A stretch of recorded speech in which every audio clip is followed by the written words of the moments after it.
এলাকাবাসী তো এই মুহূর্তে আমি যে জায়গায় দাঁড়িয়ে আছি যে বগা প্রতিমার যে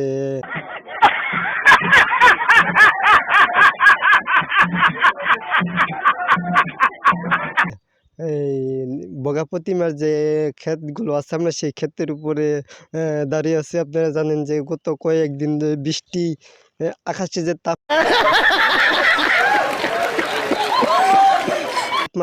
তাপমাত্রার কারণে যে প্রচণ্ড কিন্তু তাপমাত্রা আমরা দেখতে পাচ্ছি কয়েকদিন ধরে যে বৃষ্টিপাতের কি বলছিস তুই? বৃষ্টি যে বৃষ্টিপাত কিন্তু হচ্ছে না। বৃষ্টিপাত না হওয়ার কারণে যে এই এলাকার যে এই মাটি সেটি কিন্তু অতিরিক্ত তাপমাত্রার কারণে কিন্তু এই যে মাটি ফেটে গেছে। এটা হাস্যকর এই দেশের জনগণের জন্য হাস্যকর। দেখতেই পারতেছেন। তো এই মুহূর্তে আমি কিন্তু সেটি কিন্তু আপনাদেরকে জানানোর চেষ্টা করছি। আমি আসাদুল।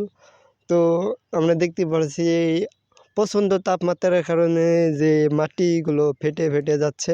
ও ভাই मारो मुझे मारो नहीं ये मजाक हो रहा है एक सेकंड यार দেখতেই পারতেছে আপনাদেরকে যদি ভালো করে দেখানোর চেষ্টা করি তাহলে দেখতেই পারতেছেন যে এই বৃষ্টি না হওয়ার কারণে যে এই মাটি কিন্তু ফেটে যাচ্ছে। তো এই জানি না কবে বৃষ্টি হবে, কবে এই দেশের যে যারা আছে এই তাপমাত্রার যে সেটি কবে হবে।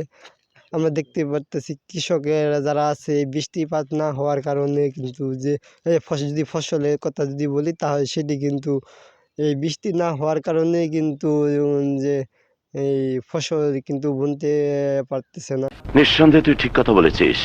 কৃষক যারা আছে তার উপরে আমরা দেখতে পাচ্ছি প্রচণ্ড তাপমাত্রা। এই তাপমাত্রার কারণে কোনো জায়গায় বসে থাকুন যেতেছে না। বলেন কি?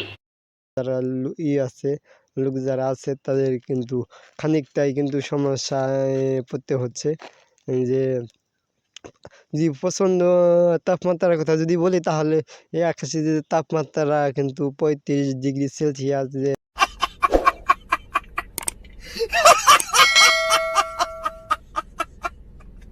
এই তাপমাত্রা হচ্ছে। এই তাপমাত্রার কারণে আমরা দেখতে পাচ্ছি বিভিন্ন রোগ ব্যাধি কিন্তু দেখা দিচ্ছে, যেমন ঠান্ডা কাশি বিভিন্ন ধরনের।